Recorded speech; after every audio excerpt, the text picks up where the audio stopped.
ചിന്നക്കനാൽ 301 കോളനിയിലാണ് കാട്ടാന ആക്രമണം ഉണ്ടായത്. അവിടെ വീടും വീട്ടു സാധനങ്ങളും ഒക്കെ ഈ ആന നശിപ്പിച്ചു. ആക്രമണം നടത്തിയത് ചക്കക്കൊമ്പൻ എന്നാണ് പ്രദേശവാസികൾ പറയുന്നത്.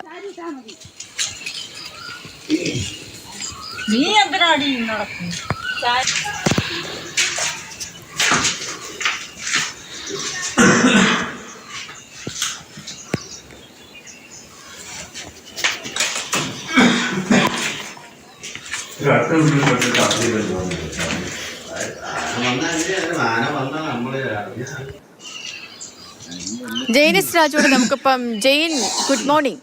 ഇത് എന്ത് പറയാനാണ് ജെയിൻ? കാരണം ഇവരുടെയൊക്കെ ഒരു അവസ്ഥ, നമ്മുടെ ഒരു കാര്യം, നമുക്ക് എല്ലാ ദിവസവും ഇത്തരത്തിലുള്ള വാർത്ത തന്നെ പ്രേക്ഷകരിലേക്ക് എത്തിക്കേണ്ടി വരുന്നത് നമ്മുടെയും ഒരു കഷ്ടം തന്നെയാണ്. അവിടെ താമസിക്കുന്നവരുടെ അവസ്ഥ അത് ഓർക്കാൻ പോലും കഴിയുന്നില്ല. എല്ലാ ദിവസവും ഇത്തരത്തിൽ ആന ഇറങ്ങിയുള്ള ആക്രമണങ്ങളൊക്കെ ഉണ്ടാകുന്നു. ഇന്നലെയും ഈ ചക്കക്കൊമ്പൻ ഒരു റേഷൻ കട തകർത്ത വാർത്ത നമ്മൾ പ്രേക്ഷകരിലേക്ക് എത്തിച്ചതാണ്. ഇതിപ്പോൾ ഈ വീടിന് അതിനും വലിയ രീതിയിലുള്ള നാശനഷ്ടങ്ങളൊക്കെ ഉണ്ടായിട്ടുണ്ട്. അപ്പോൾ ഇതിനിപ്പോൾ എന്താണ് ജെയിൻ ഒരു പരിഹാരം? ഒപ്പം തന്നെ ഈ ആന ചക്കക്കൊമ്പൻ ഇപ്പോഴും ആ മേഖലയിൽ തന്നെ തുടരുകയാണോ?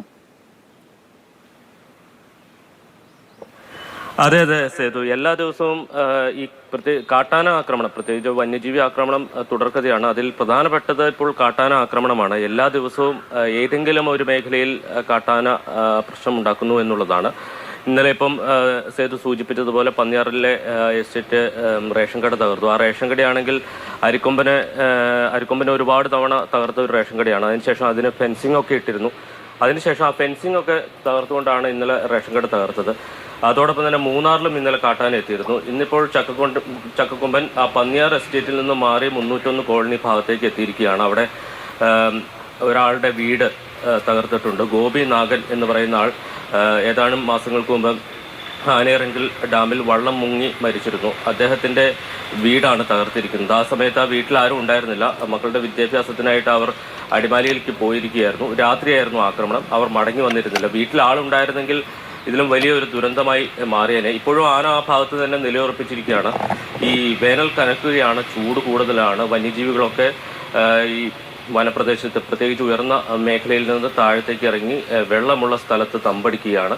കൂടാതെ പുല്ലുള്ള പ്രദേശവും ഈ ഡാമുകളോടൊക്കെ ചേർന്നുള്ള പ്രദേശം തന്നെയാണ്. അപ്പോൾ അതിന്റെ സമീപത്ത് താമസിക്കുന്ന ആളുകൾക്കാണ് കൂടുതൽ ബുദ്ധിമുട്ടുണ്ടാക്കുന്നത്.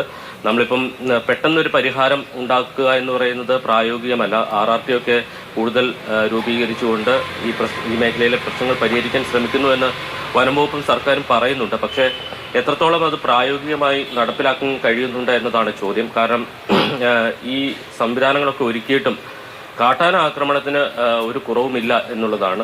301 കോളനിയിൽ നമുക്കറിയാം ഇതിനു മുമ്പ് ഒരുപാട് വീടുകൾ തകർത്തിട്ടുണ്ട്. അവിടെയുള്ള ആളുകൾ ഉണ്ടാകുന്നില്ല എന്നുള്ളത് തന്നെയാണ്. എല്ലാ ദിവസവും ഇത്തരത്തിൽ ആന ഇറങ്ങുന്നു, മറ്റ് വന്യമൃഗങ്ങൾ ഇറങ്ങുന്നു, അത് ജനവാസ മേഖല എത്തുന്നു, അവരുടെ സ്വൈര ജീവിതം നശിപ്പിക്കുന്നു. ഇത് തന്നെയാണ് സ്ഥിരം കാഴ്ചയായി കണ്ടുകൊണ്ടും കേട്ടുകൊണ്ടും ഒക്കെ ഇരിക്കുന്നത്.